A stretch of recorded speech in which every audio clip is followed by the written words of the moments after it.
1-to-1 மற்றும் குழு முறையிலும் அனுபவம் மிக்க பயிற்சியாளர்களால் ஆன்லைன் வழியாக வகுப்புகளை வழங்குகிறது. தினசரி மற்றும் வாராந்திர பயிற்சி வகுப்புகள் மூலம் கிளவுட் மற்றும் டெவாப்ஸ் சான்றிதழ்களை பெறலாம். மேலும் தொடர்பு கொள்ள www.ekascloud.com என்ற இணையதளத்தில் பார்வையிடுங்கள்.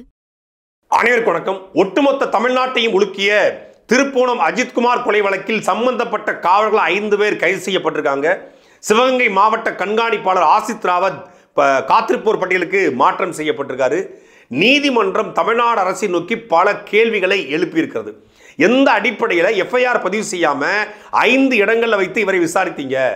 எதற்காக காவல்துறை இவரை தாக்க வேண்டும்? காவல்துறைக்கு அடிப்பதற்காக லத்தி கொடுக்கப்பட்டு பல கேள்விகளை நீதிமன்றம் எழுப்பியிருக்கிறது. யார் உத்தரவின் பேர்ல தனிப்படை இவரை விசாரிப்பதற்கான அனுமதியை பெற்றது அப்படிங்கிற கேள்வியை நீதிபதி எழுப்பியிருக்காங்க. இதெல்லாம் தாண்டி அஜித்குமாரோடைய போஸ்ட்மார்ட்டம் ரிப்போர்ட் ஒட்டுமொத்தமான தமிழ்நாட்டையும் உலுக்கி இருக்கிறது. சாத்தான்குளத்தில் ஜெயராஜ் பென்னிக்ஸுக்கு என்ன நடந்துச்சோ சற்றும் குறைவில்லாம அஜித்குமாருக்கு நடந்திருக்கிறது. கிட்டத்தட்ட 18 இடங்கள்ல அவருடைய உடல்களில் காயம் இருந்திருக்கிறது. அவருடைய சிறுநீர் கழிக்கக்கூடிய ஆணுறுப்பு சேதம் அடைந்திருக்கிறது. காதிலிருந்து ரத்தம் வந்திருக்கிறது. கழுத்து, தோள்பட்டை, கால்முட்டி, விரல்கள் மடங்கிருக்குன்னு சொல்லி அதை படிக்கும் போதே நமக்கு அவ்வளவு ஒரு காவல்துறையின் மீதும் இந்த அரசு அதிகாரத்தின் மீது நமக்கு ஒரு வெறுப்பும் கோபமும் வருது. அதே போல அவர் தாக்கப்பட்ட காணொளி இன்னைக்கு நீதிமன்றத்தில் சமர்ப்பிக்கப்பட்டிருக்கிறது. அதை ஒருத்தர் மறைஞ்சின்னு எடுத்துக்காரு. அவரை மதியம் 3 மணிக்குள்ள நீதிமன்றத்தில் ஆஜராகன்னு சொல்லி நீதிபதிகள் உத்தரவிட்டிருக்காங்க. இந்த வழக்கில் ஒரு உண்மையை மறைக்க ஒட்டுமொத்தமான அரசு நிர்வாகமும் திமுகவும் பல பொய்களை சொல்லி மாட்டியிருக்கிறது. உண்மையிலே அஜித்குமார் வழக்கில் என்ன நடந்துச்சு, இப்ப என்ன நடந்துகிட்டு இருக்கு அப்படிங்கறதான் இந்த காணொளியில் நம்ம தெளிவா பார்க்க போறோம். நீதி வழங்கும் போது அண்ணன், தம்பி, சொந்தம், பந்தம், பணக்கார, ஏழை எதையுமே பார்க்க கூடாதுடா. நியாயத்தை மட்டும் தான் சொல்லணும்.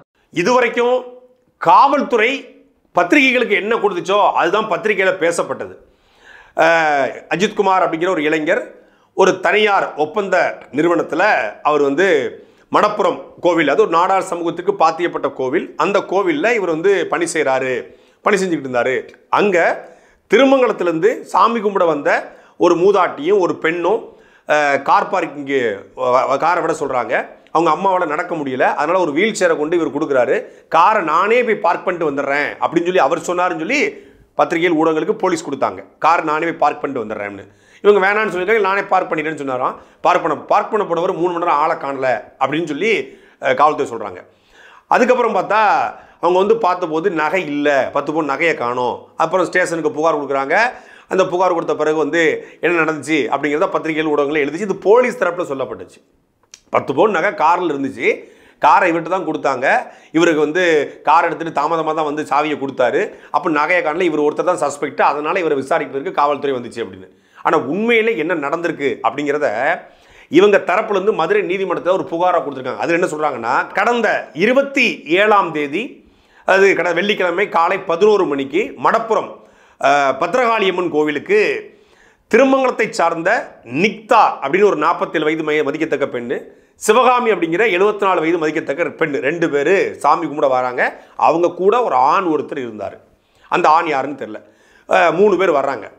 வந்தவங்க அவங்க அம்மாவுக்கு நடக்க முடியாது அப்படின்னால ஒரு வீல் சேர் கேட்குறாங்க. அந்த செக்யூரிட்டியாக இருந்த அஜித்குமார் அப்படிங்கிற அந்த இளைஞர், மணப்புரத்தை சார்ந்தவர், அவர் போயிட்டு வீல் சேர் எடுத்து கொடுத்தாரு. வீல் சேர் எடுத்து கொடுத்து நீங்கள் சாமி கும்பிட போங்கன்னு சொல்லிட்டு இவங்க காரை எடுத்து பார்க்கிங்கில் போட்டுன்னு அந்த பையனோட சாவியை அவங்க கொடுத்துருக்காங்க. அவர் கார் ஓட்ட தெரியணும்னு இல்லை யார்ட்டையா சொல்லி போட்டிருப்பா அப்படின்னு பக்கத்து தன்னுடைய நண்பர்கிட்ட சொல்லி பார்க்கிங்கில் கார் எடுத்து போகிறாரு. 11 மணிக்கு சாமி கும்பிடுவாங்க. 12 மணிக்கு தான் அவங்க வெளியே வராங்க. வெளியே வந்துட்டு ஒரு 2 மணி வாக்கில் மீண்டும் அதே கோவிலுக்கு திரும்பி வராங்க. கோவிலுக்கு திரும்பி உள்ள பணமும் 2500 ரூபா பணமும் பர்சுக்குள்ள நகையும் வச்சுருந்தோம், அதை காணும் அப்படின்னு சொல்லி கோவில் நிர்வாகத்தை சொல்கிறாங்க. கோவில் நிர்வாகம் இங்கெல்லாம் யாரும் எடுக்கலாமா அப்படின்னு சொல்லி கோவில் நிர்வாகம் சொன்ன உடனே நேரடியாக திருப்புவனம் காவல் நிலையத்துக்கு அவங்க போகிறாங்க. திருப்புவனம் காவல் நிலையத்தில் போய் வாய்மொழியாக புகார் எழுதி கொடுக்கல, எஃப்ஐஆர் போடலை, எதுவுமே இல்லை. கம்ப்ளைண்ட், ஆன்லைன் கம்ப்ளைண்ட்டோ சிஎம் செல் கம்ப்ளைண்ட்டோ எதுவுமே இல்லை. அவங்க நேராக வாய்மொழியாக சொன்னதன் அடிப்படையில் நீ 7 மணிக்கு மீண்டும் மணப்புரம் காவல் நிலையத்துக்கு திருப்புவனம் காவல் நிலையத்துலேருந்து காவலர்கள் வராங்க. இந்த அஜித்குமாரை விசாரிக்கணும் அப்படின்னோடனே அங்கே மணப்புரம் கோவில் நிர்வாகம் அவனை அனுப்பிச்சு வைக்குது. நேராக அஜித்குமார் போய் எங்கள் திருப்புவனம் காவல் நிலையத்துக்கு போகிறோம். அதுதான் அஜித்குமாரை கோவில் நிர்வாகமோ அப்படி நண்பர்களும் கடைசியாக பார்த்தது. அவரை மட்டும் அழைச்சிட்டு போல. அஜித்குமார், அவருடைய தம்பி நவீன்குமார், காரை அங்கே போய் ட்ராப் பண்ண ஒரு 2 இளைஞர், இன்னொருத்தர், மொத்தம் 5 பேரை அழைச்சிட்டு போகிறாங்க. 5 பேரை அழைச்சிட்டு போய் அந்த காவல் நிலையத்தில் வச்சு அவங்கள கொஞ்சம் விசாரிச்சிருக்காங்க. காவல் நிலையத்தில் வச்சு விசாரித்த பிறகு ஒரு 8-9 மணி வாக்கில் டிஎஸ்பியோடைய தனிப்படை, எஸ்பி ஆஃபீஸ்லேருந்து ஃபோன் வந்துச்சுன்னு சொல்கிறாங்க. ஆனால் டிஎஸ்பி ஆஃபீஸ்லேருந்து தான் ஃபோன் வந்திருக்குது. டிஎஸ்பி சண்முக சுந்தரம் உத்தரவின் பேரில் டிஎஸ்பியினுடைய தனிப்படை டீம், அந்த தனிப்படையில் ராஜா, கண்ணன், சங்கர மணிகண்டன், ராமச்சந்திரன், ஆனந்த், பிரபு அப்படிங்கிற அந்த 6 பேர். இந்த 6 பேரில் இந்த கண்ணன் என்பவர் மானாமதுரை டிஎஸ்பியுடைய தனிப்படை. இவர் திருப்போணம் டிஎஸ்பி கிடையாது, இவர் சிவகங்கைக்கு உட்பட்டவர் கிடையாது, மானாமதுலேருந்து வராரு. ஒரு 6 பேர் சேர்ந்து அவரை விசாரிக்க உட்படுத்துறாங்க. விசாரிக்கும் போது எங்கே வச்சு விசாரிச்சிருக்காங்கன்னா, நேராக அவரை அழைச்சிட்டு போய் அங்கே இருக்கக்கூடிய ஒரு கால்நடை மருத்துவமனையுடைய பின்பகுதியில் வச்சு அவரை விசாரிச்சிருக்காங்கன்னா கொடுமையான முறையில் தாக்கியிருக்காங்க. 27ஆம் தேதி இரவு 9 மணிக்கு இந்த 5 பேரையும் அடிக்க ஆரம்பிக்கிறாங்க. அதில் ஒவ்வொருத்தராக ஃபில்டர் பண்ணுறாங்க. அதில் நவீன்குமார், அஜித்குமார் 2 பேரையும் கடுமையாக தாக்குறாங்க. அதாவது இந்த நகை எங்கே வச்சிருக்கேன்னு அடிக்கிறாங்க.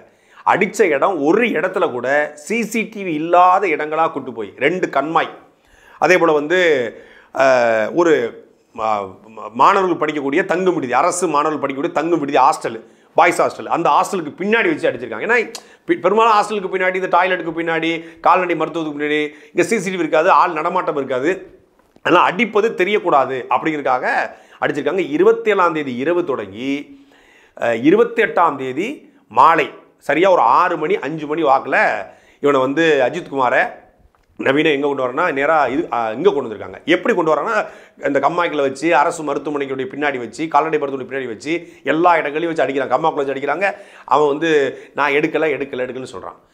ஒரு கட்டத்தில் வலிதாங்க முடியாமல் எல்லாமே ஆள் நடமாட்டம் இல்லாத பகுதியாக வச்சு அடிச்சிட்டு இருக்காங்களே, நான் ஆள் இருக்கக்கூடிய இடத்துக்கு நம்ம போனால், அது நம்ம ஆட்கள் இருக்கக்கூடிய இடத்துக்கு நம்ம போனால் நம்மளை ஓரளவுக்கு காப்பாற்ற வாய்ப்பு இருக்குன்னு சொல்லி மணப்புறம் கோவிலுக்குள்ளே நம்மளை எப்படியும் கூட்டு போக வைக்கணும் அப்படின்னு சொல்லி என்ன சொல்லியிருக்கான், சார் மணப்புறம் கோவிலுக்குள்ளே தான் நகையை வச்சிருக்கிறேன், அங்கே கூட்டு போங்கன்னு சொல்கிறான். உடனே மணப்புறம் கோவிலுக்குள்ளே இவனை கூட்டு வராங்க.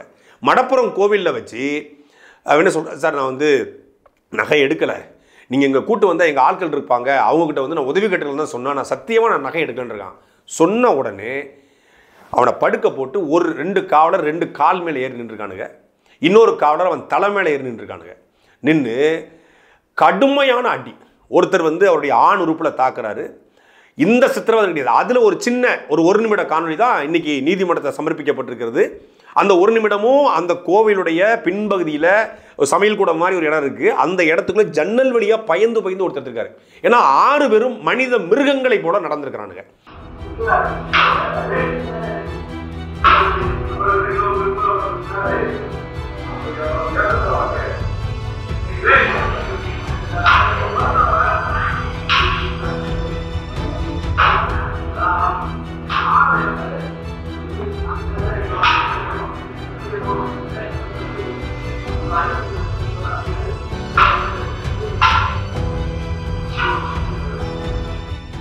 அந்த பிவிசி பைப் அங்கே உடஞ்சி கிடந்தது, அங்கே இரத்த கரைகள் இருந்தது. இதெல்லாம் மேஜிஸ்ட்ரேட் வெங்கடேஷ் அவர்கள் பார்வையிட்டு அதை ஆய்வுக்கு எடுத்திருக்காங்க. இதெல்லாம் தாண்டி கொடுமையாக தாக்கின உடனே அவருடைய ஆண் உறுப்பில் இரத்த கசிவு வந்திருக்குது. சிறுநீர் கழிக்கும் போது யூரின் போயிருது, அதில் இரத்த கசிவு வருது. அதை பார்த்த உடனே என்ன பண்ணியிருக்கானுங்க, மணப்புறம் அந்த நிர்வாகத்துடைய கோவில் நிர்வாகத்தை சார்ந்த நிர்வாகிகளை அழைச்சி அவரை ஒப்படைச்சிட்டாங்க.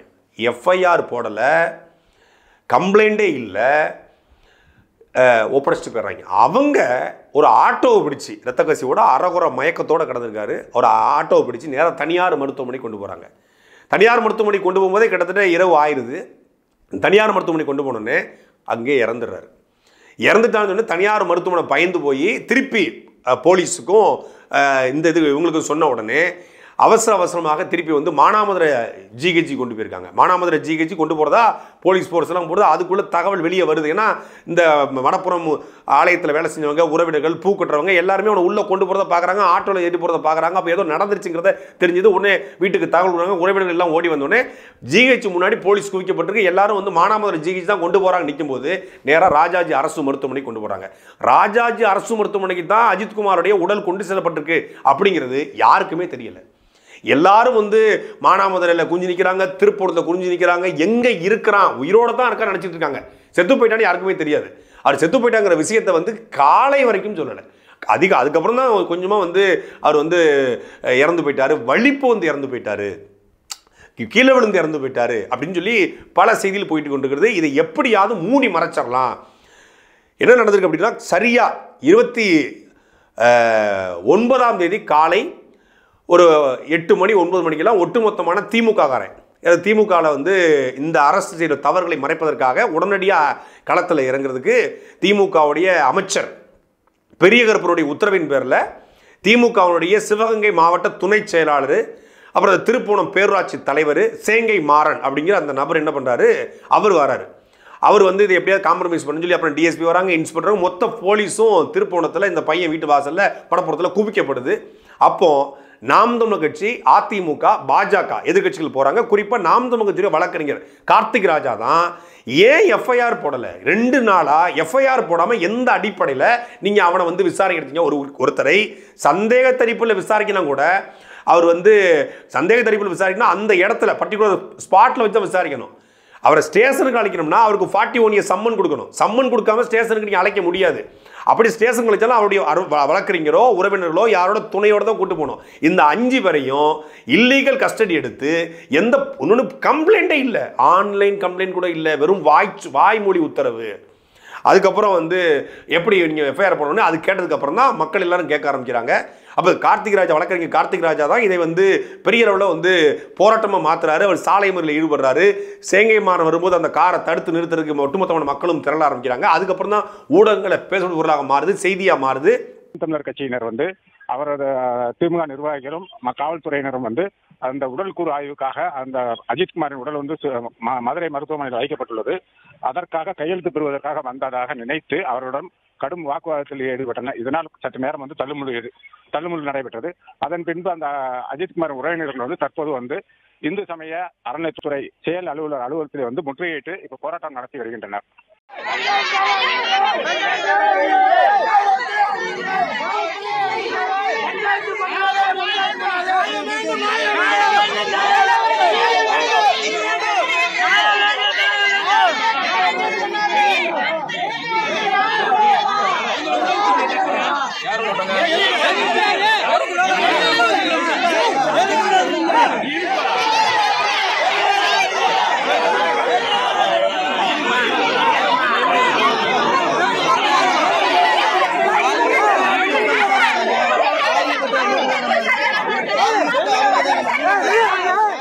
அதற்கு பிறகுதான் என்ன பண்றாங்கன்னா, இவ்வளவு போட்ட வெடிச்சு உடனே கண்காணிப்பாளர் ஆசிஸ் ராவத் உள்ள இறங்குறாரு. கண்காணிப்பாளர் ஆசிஸ் ராவத் உள்ள இறங்கி அந்த குடும்பத்தாட்ட பேச்சுவார்த்தை நடத்துறாரு. கட்ட பஞ்சாயத்து நடத்துறாரு. இதை எப்படியாவது பேசி முடிக்கணும், சரி பண்ணுங்க, ஒரு பையன் இறந்துட்டான், இன்னொரு பையனை நீங்க பாதுகாக்கணும், அவங்க என்ன நிதி உண்டு வாங்கினா ஒரு சாஃப்ட் டோன்ல கட்ட பஞ்சாயத்து. அடுத்து திமுகவுடைய மாவட்ட செயலாளர் அவங்க வந்து கொஞ்சம் ஹார்ட் டோனில் கட்ட பஞ்சாயத்து, திமுக ஒன்றிய செயலர், வட்ட செயலர் எல்லாம். இந்த வந்து அஜித்குமாரோடைய தாய்மாமன் வந்து இந்த சேங்கை மாறனுடைய கீழே கூடிய அவரும் திமுக பொறுப்பாளர். அவர் என்ன பண்ணி ஒரு பையன் போயிட்டான், இன்னொரு பையனாவது பாதுகாக்கணும், அதனால ஏதாவது நம்ம பேசி சரி பண்ணிடணும்னு சொல்லி எல்லாரும் பேசியிருக்காங்க. அதில் குறிப்பாக இந்த சேங்கை மாறன் அப்படின்னு சொல்லி திமுகவுடைய மாவட்ட துணை செயலாளர், ஒரு பையன் இறந்துட்டான், இன்னொரு பையனை நீ பாதுகாக்கணும். ஏன்னா நீங்கள் போலீஸ்காரன் அடித்த போலீஸ்காரன் அத்தனை பேரும் உள்ளூர்காரன். பொதுவாக இந்த ஸ்பெஷல் டீமில் வந்து வெளியூரில் ஆட்களை போடுவாங்க. ஆனால் அங்கே திருப்போணத்தை பொறுத்தளவில் ஒட்டுமொத்தமாக இந்த டிஎஸ்பி ஸ்பெஷல் டீமில் திருப்போணத்துக்காரனே போட்டுருக்காங்க. எல்லாம் அந்த ஊர் பக்கத்து ஊருக்காரங்க, எல்லாம் பக்கத்து ஊருக்காரங்க.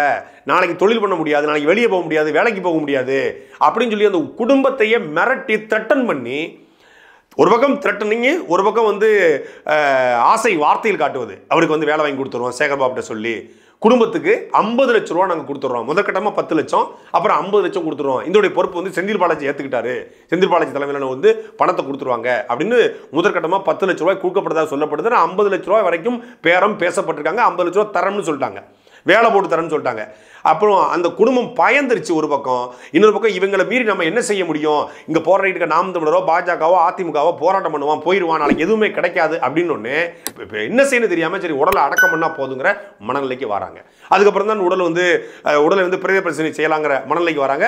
அந்த பிரேத பரிசோதனை வந்து எப்படியாவது முடிச்சு அவன் வந்து மாரடைப்பில் இறந்துட்டான் இல்லை ஃபிக்ஸ் வந்து இறந்துட்டான்னு முடிக்க பார்த்துருக்காங்க. அப்போ தான் வழக்கறிஞர் 2 பேர், இந்த 2 வழக்கறிஞரால தான் இந்த வழக்கு அடுத்த கட்டத்துக்கு போயிருக்குது. உண்மை ஓரளவுக்கு வெளியே வரதுக்கு உதவியது 2 வழக்கறிஞர், கணேஷ்குமார், இன்னொரு கார்த்திக் ராஜா. இந்த 2 பேரும் தான் மேஜிஸ்ட்ரேட் வெங்கடேஷ் அவர்கிட்ட முறையிட்டு நீங்கள் மேஜிஸ்ட்ரேட் முன்னணியில் இந்த போஸ்ட்மார்ட்டம் நடைபெறணும் அப்படின்னு அவங்க முறையிடுறாங்க. அதுக்கப்புறம் தான் போஸ்ட்மார்ட்டம் நடைபெறுது. போஸ்ட்மார்ட்டம் நடைபெற்ற பிறகு தான் போஸ்ட்மார்ட்டம் ரிப்போர்ட்டில் உண்மைகள் வெளிவந்துருது. 18 இடங்கள்ல 18 இடம்னா கொடுமையான முறையில் அந்த பையன் எவ்வளவு பெரிய சித்திரவதைக்கு ஆட்பட்டிருப்பாங்கிறது இந்த ரிப்போர்ட்டை படித்தாலே தெரியும். வலதுகை முட்டுக்கு மேலே காயம், வலதுகை மணிக்கட்டுக்கு கீழே சிராய்ப்பு காயம், இழுத்துட்டு போயிருக்கானுங்க. வலது பக்க நெற்றியில சிராய்ப்பு காயம், வலது பக்க கன்னத்தில் சிராய்ப்பு காயம், இடது பக்க காதில் ரத்தம் உறைஞ்சில. காதுக்குள்ள ரத்தம் வருதுன்னா அப்போ மண்டை மேலே ஏறி நின்று மண்டையில் மிதிச்சா மட்டும்தான் காதுக்குள்ள ரத்தம் வரும். இடது புஜத்தில் சிராய்ப்பு காயம், அதாவது தொடையில். அப்புறம் இடது பக்க தோள்பட்டை, இடது புஜத்தில் சிராய்ப்பு காயம், இடது பக்க தோள்பட்டையில் முதல் முழங்கை முட்டு வரை கன்றிய காயம், ரத்தம் சுண்டி போய் சொல்லுவாங்க இல்லையா, அது மாதிரி.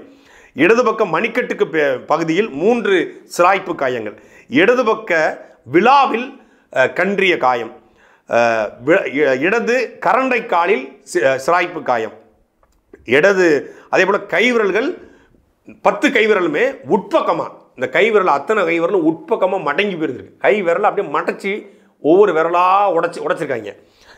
அதற்கு பிறகு இடது பக்க முதுகில் விழா பின்புறம் கன்றிய காயம், இடது பக்க இடுப்பில் சிராய்ப்பு காயம், வலது பக்க பின்முதுகில் சிராய்ப்பு காயம், மோசன் போன நிலையில் இருந்தது. இடது கால் இடது மணிக்கட்டுக்கு மேல் தோல் பிரிஞ்சிருச்சு, தோல் வந்து கிழிஞ்சு போயிருந்திருக்கு, சூக்காலை வச்சு மிதித்து அழுத்தி பிளாஸ்டிக் பிவிசி வச்சு அடித்ததில். இடது கால் பாதத்துக்கு மேலே சிராய்ப்பு காயம், வலது பக்க காதில் உட்பக்கமாக ரத்தம் உறைந்தல், 2 பக்க காதலையும் ரத்தம் வந்திருக்கு. தோள்பட்டையில் அடி, புஜத்தில் அடி, மணிக்கட்டில் அடி, இடுப்பில் அடி, முதுகெலும்பில் அடி, தோள்பட்டையில் அடி, 2 தொடையிலையும் அடி, 2 முட்டிலையும் அடி, காலில் அடி, உடம்பு முழுக்க அடிங்க. இதுக்கு மேலே என்ன உடம்புல பாகம் இருக்குது? அதாவது இந்த முகத்தை தவிர எல்லா இடத்துலையும் அடிச்சிருக்கானுங்க. அவன் இறந்து போவான்னு இவங்க நினச்சி அடித்தாங்களான்னு தெரியல. ஆனால் கொடுமையான முறையில் எனக்கு தெரிஞ்சு சாதாரண மண்ணில் அடிக்கிறது, மது இருந்து ஒரு உச்சபட்ச மது போதையில் இல்லை வேறு ஏதாவது ஒரு கஞ்சா போதையில் அடித்து தான் அடிக்க முடியும். ஏன்னா சாதாரண மண்ணில் இருக்கக்கூடிய ஒரு காவலராக இருந்தால் எத்தனையோ நம்ம காவலரோட பழகிறோம், குறைந்தபட்ச மனிதநேயம் இருக்கானோ அவனும் மனுஷன் தானே. இது மனிதத்தன்மை இற்ற செயலாக தான் நடந்துக்குது. இதில் என்ன பெரிய கொடுமை அப்படின்னா, அடித்து எல்லாத்தையும் போட்டு அப்படி தூக்கி தூர போட்டு போகிறவன் டஸ்ட்பின் மாதிரி அவனை வந்து அப்படி என்னங்க அவன் வந்து குற்றம் பண்ணிட்டான்?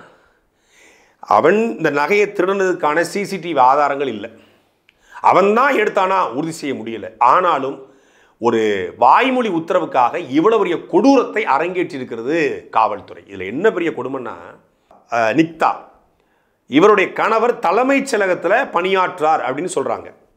அவருடைய இன்ஃப்ளூயன்ஸ் அடிப்படையில் தான் இவ்வளவு நடந்திருக்கு. தமிழ்நாடு முழுக்க எத்தனையோ குற்ற வழக்குகள், செயின் அறுத்துட்டு போகிறான், தோடு அறுத்துட்டு போகிறான், மூக்குத்தி அறுத்துட்டு போனான், காதோடு அறுத்துட்டு போயிடுறான், ஒரு அம்மாவை தள்ளி விட்டு ஓடிட்டான் காருக்குள்ளே. எத்தனையோ கோவில்களில் வந்து திருட்டு வழக்கு இருக்குது. இதே மடப்புறம் கோவிலில் கோவில் உண்டியில் எண்ணும்போது கடந்த ஆண்டு ஒருத்தன் கொலுசை திருடி இடுப்பில் சொருகிறான், அது சிசிடிவி ஃபுட்டேஜ் வந்துச்சு. அவனெல்லாம் நீங்கள் இப்படி விசாரிக்கலையே. எத்தனையோ கோவில்களில் வந்து பல பேர் ஆட்டையை போடுறான், பல பேர் கொள்ளையடிக்கிறான், எவ்வளவோ நடக்குது, அவனெல்லாம் இப்படி விசாரிச்சது இல்லையே. ஏன் இதுக்கு அதுவும் எஃப்ஐஆரே இல்லாமல் விசாரிக்க வேண்டிய தேவை என்ன? அங்கே தான் இருக்கிறது தமிழ்நாடு அரசினுடைய அதிகாரத்திமிரு. இந்த நிக்தா கணவர் தலைமைச் செயலகத்தில் பணியாற்றி சொல்லுவோம் இல்லையா, இவர் நேரடியாக தமிழ்நாட்டில் ஒரு உயர் அதிகாரி, மிக முக்கியமான ஒரு உயர் அதிகாரிக்கு அவர் அழைச்சி பேசுகிறாரு. அந்த உயர் அதிகாரி இந்த நேரடியாக திருப்பூணத்தினுடைய டிஎஸ்பிக்கு அழைச்சி பேசுகிறார். எப்போதுமே ஒரு உயர் அதிகாரி, அது டிஜிபியோ இல்லை ஏடிஜிபியோ உயர் அதிகாரியாக இருந்தால் அவங்க வந்து என்ன சொல்லணும், டிஏஜிக்கு பேசணும் இல்லை ஐஜிக்கு பேசணும். ஐஜி என்ன பண்ணுவாங்க, எஸ்பிக்கு ரிப்போர்ட் சொல்லுவாங்க, எஸ்பி கீழே இருக்கக்கூடிய டிஎஸ்பிக்கு சொல்லுவார் இல்லை இன்ஸ்பெக்டருக்கு சொல்லுவார். அதுதான் ப்ரோட்டோகால்.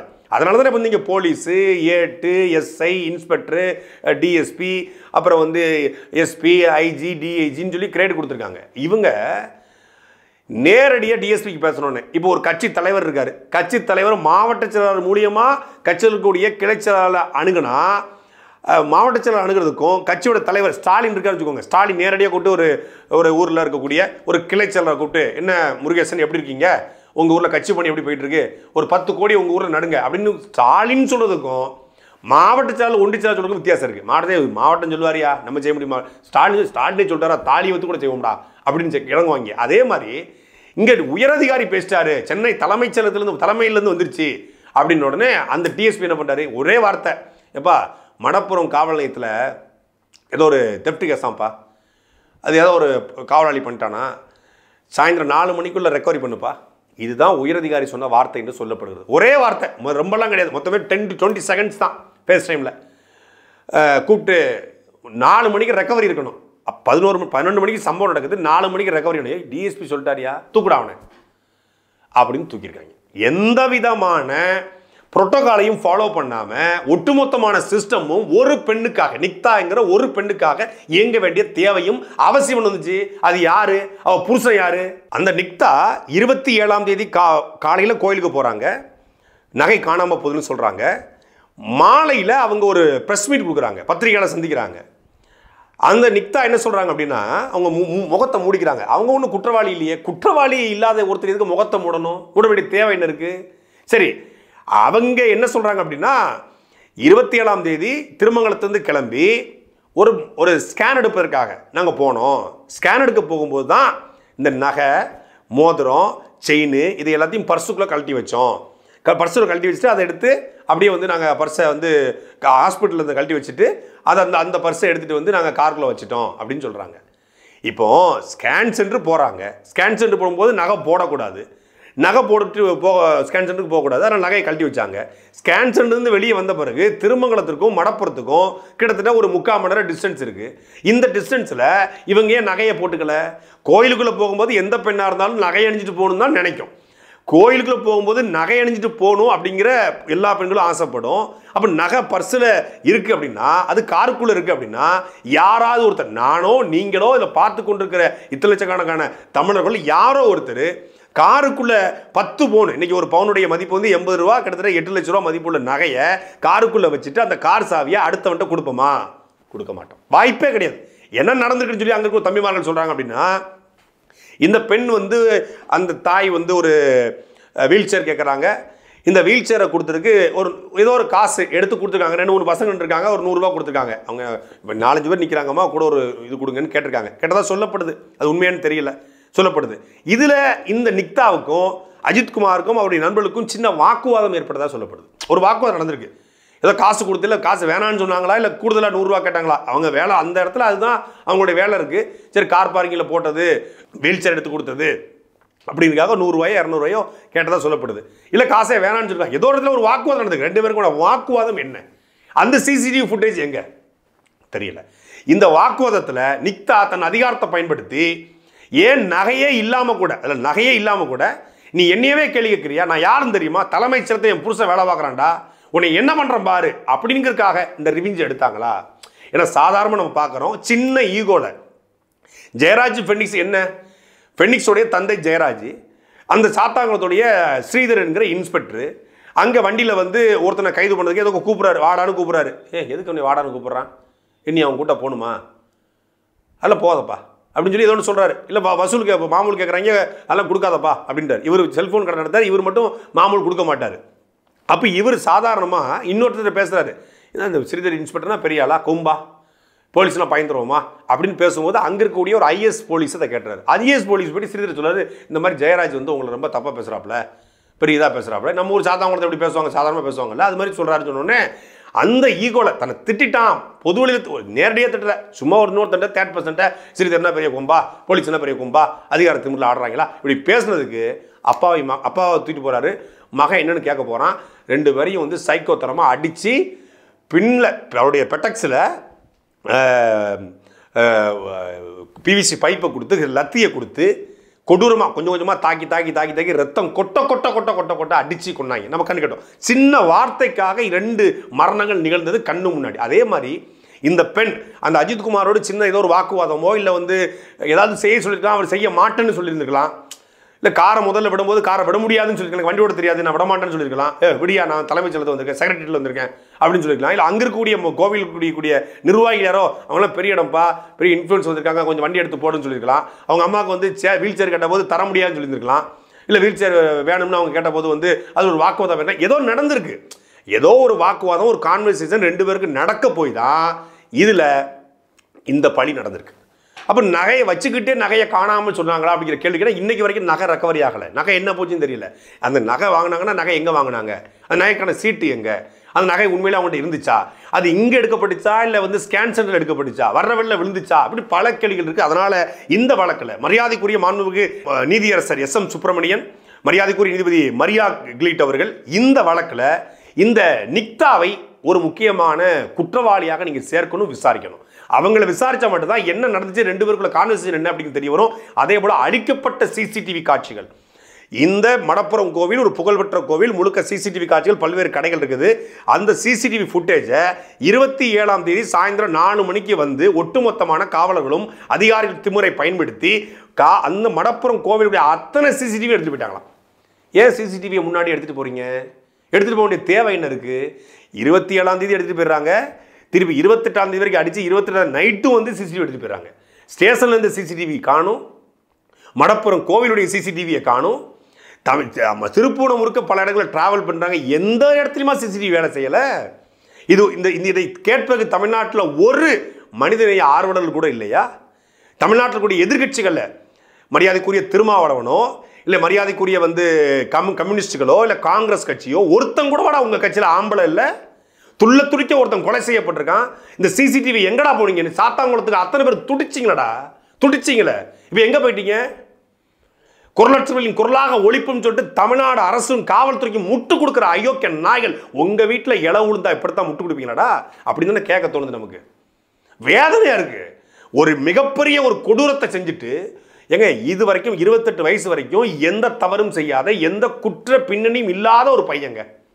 அவன் மேலே ஒரு திருட்டு கேஸ் இருக்குது, ஒரு அடிதடி கேஸ் இருக்குது, வேறு ஏதாவது ஒரு அஃபென்ஸ் இருக்குன்னா கூட அந்த பையன் தப்பு பண்ணியிருக்கலாங்கிற எண்ணம் வரலாம். அவன் எந்த தப்பும் செய்ய மாட்டான்றாங்க. அந்த பையனும் அந்த அண்ணன் பார்க்கும்போது சாப்பிட்டா இருக்காங்க. அந்த பையனோட புகைப்படம் பார்க்கும்போதே வந்து அப்படி இருக்கிறான், உழைச்சி சாப்பிடணும்னு நினச்ச ஒரு பையன். அவனை கொன்னுவிட்டு யாரோ ஒருத்தருடைய அதிகார திமிருக்காக தலைமைச் செயலகத்தில் வேலை பார்க்கறதுனா பெரிய புடுங்கியாடா? தலைமைச் செயலகத்தில் வேலை பார்த்தா தலைமைச் செயலகத்துலேருந்து ஃபோன் வந்துருச்சு, டிஜிபி ஃபோன் பண்ணிட்டாரு, ஏடிஜிபி ஃபோன் பண்ணால் அத்தனை காவலர்களும் சேர்ந்து அடிச்சு கொள்வீங்களா? இன்னைக்கு காவலருடைய குடும்பங்கள் கண்ணீர் வெடிக்குது. என்ன உயரதிகாரிகள் சொல்கிறத கேட்டு தான் நாங்கள் வந்து எங்கள் வீட்டில் போய் அடித்தாங்க, நாங்களாக போய் அடித்தோம், இதெல்லாம் ஒரு பேச்சா? ஏன் உங்கள் வீட்டில் உங்கள் அண்ணன், உங்கள் தம்பி, உங்கள் சித்தப்பா, உங்கள் பெரியப்பா, மாமன் இவன் ஒரு குற்ற வழக்கில் சம்மந்தப்பட்டோ இல்லை குற்ற வழக்கில் குற்றம் சாட்டப்பட்டோ இப்படித்தான் தூக்கி போட்டு மிதிப்பீங்களா? உங்கள் சொந்தக்காரனாக தான் விட்டுருவீங்க, அடுத்தவன் தான் தூக்கி போட்டு என்னமோ அட்ரா. இதில் வந்து 5 காவலர்கள் பள்ளிக்கூடம் கொடுக்கப்பட்டாங்க, 5 காவலர்கள் தப்பு செஞ்சுருக்காங்க, அவங்களுக்கு தண்டனை அனுபவிக்கணும். இவர்களால் உச்சபட்ச தண்டனை கொடுக்கப்படணும். கொடுக்குமா? சாத்தான்குளம் 5 வருஷமாச்சு, இன்னைக்கு வரைக்கும் தீர்ப்பு இல்லையே, இன்னைக்கு வரைக்கும் நீதி இல்லையே. கண்ணுக்கு முன்னாடி லாக்டவுன் காலத்தில் துணை முதலமைச்சர் போய் பார்த்து வந்தார், மகேஷ் பொய்யாமொழி எல்லாரும் பேனரை பிடிச்சி நின்னாங்க. இன்னைக்கு அவங்க ஆட்சி தான் நடக்குது, தீர்வு கிடையாது. சாத்தான்குளத்துக்கு தீர்வு இல்லை, இந்த திருப்பூணத்துக்கு தீர்வு கிடைக்குமா அப்படிங்கிறது தெரியலை. அப்போ இந்த காவலருடைய குடும்பத்தாரோட கண்ணீர் வடிக்கிறாங்க, ஸ்டேஷனை முற்றுகையிட்டு ஆர்ப்பாட்டம் பண்ணுறாங்க. ஏன்? உயரதிகாரிகள் வந்து சம்மந்தப்பட்டிருக்காங்க. அவங்க சொல்கிறதுல ஒரு பக்கம் நியாயம் இருக்குது. அவங்க என்ன சொல்கிறாங்க, இவங்க தப்பு பண்ணாங்கன்னா அவங்க தானே அனுப்பிச்சாங்கன்றாங்க. இவங்க தப்பு பண்ணியிருக்காங்க, அனுப்பிச்ச ஆள் இதுவரைக்கும் பெயர் கூட சமூக வலைதளங்களில் வெளிவரல. சண்முக சுந்தரம் என்கிற டிஎஸ்பி ஆசித் ராவத் இதில் கட்ட பஞ்சாயத்து பண்ண வந்திருக்காரு, காம்ப்ரமைஸ் பண்ண வந்திருக்காரு ஆசித் ராவத் கண்காணிப்பாளர். ஆனால் இந்த இதில் A1 அக்யூஸ்டாக சேர்க்க வேண்டியது திருப்பூணத்தினுடைய டிஎஸ்பி சண்முக சுந்தரம். அவர் தான் A1 அக்யூஸ்ட். ஏன்னா அவர் தலைமையில் இருந்த தனிப்படை தான் விசாரிக்குது. தனிப்படை காவலர்கள் கண்ணனோ ராஜாவோ ராமச்சந்திரனோ இல்லை ஆனந்தோ பிரபுவோ தன்னிச்சையாக முடிவெடுக்க முடியாது. உயர் அதிகாரி சொன்னாதான். ஏன்னா அவங்க வந்து boss is always right, do what I say அப்படிங்கிற மாதிரி அதிகாரி சொல்கிறத அப்படியே செய்வானுங்க, அவ்வளோதான். அதுதான் காவலர்கள்.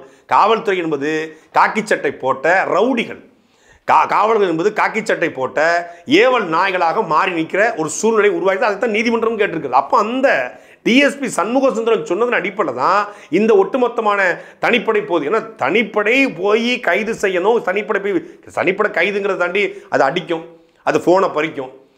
எல்லா ஊர்லேயும் அப்படி தான். இப்போ என்னை கைது பண்ணலாம், ஸ்பெஷல் டீம் தான் வந்து கைது பண்ணுறாங்க. கைது பண்ணி சக்குன்னு செல்ஃபோனை பிடுங்கிறது, செல்ஃபோன் எடுத்து இது பண்ணுறது, அராஜகம் பண்ணுறது. லாண்டாரில் விளவக்கூடிய இன்ஸ்பெக்டர் எஸ்ஐ அவருடைய அணுகுமுறைக்கும் இந்த தனிப்படைக்கும் வித்தியாசம். தனிப்படைனா நேரடியாக தலையிலேருந்து பிறந்த மாதிரி நினைப்பு தனிப்படை. ஏன்னா அவனுக்கு உச்சபட்ச அதிகாரம் கொடுக்கப்பட்டிருக்கிறதாக நினைப்பு. அப்படி இல்லை. நீதிமன்றம் அதை இனிமேலாவது கண்டிக்கணும், அது தடுக்கும். அப்போ அந்த தனிப்படையை அனுப்பிய சண்முக சுந்தரத்தை ஏன் எந்த இடத்தையும் ரிவீல் பண்ண மாட்டீங்க? ஏன் யாரும் கேள்வி கேட்கல?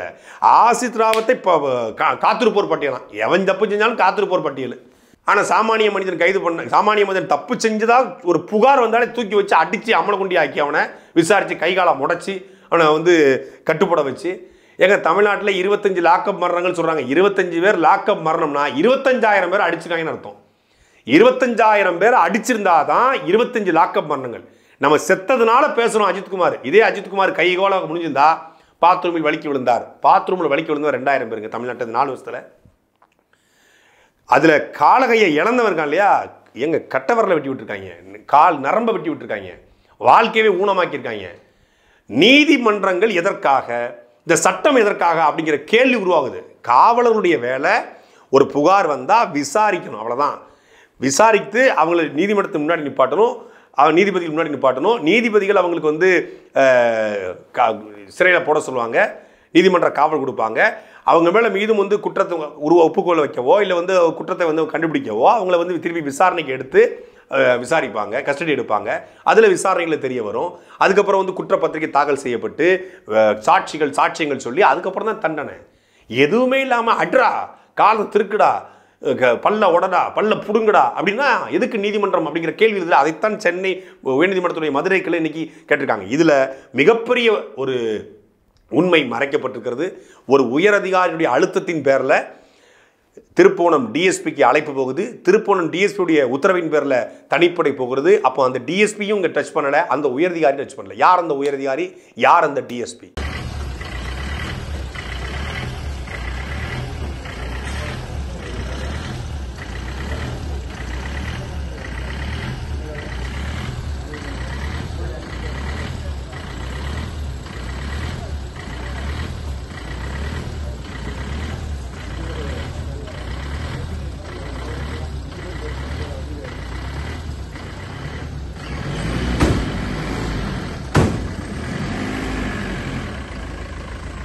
இந்த வழக்கை வந்து சிபிசிஐடிக்கு மாற்றணும், குறைந்தபட்சம் அதுலேயே நியாயம் கிடைக்கும் என்று சிபிசிஐடிக்கு மாற்றிருக்காங்க.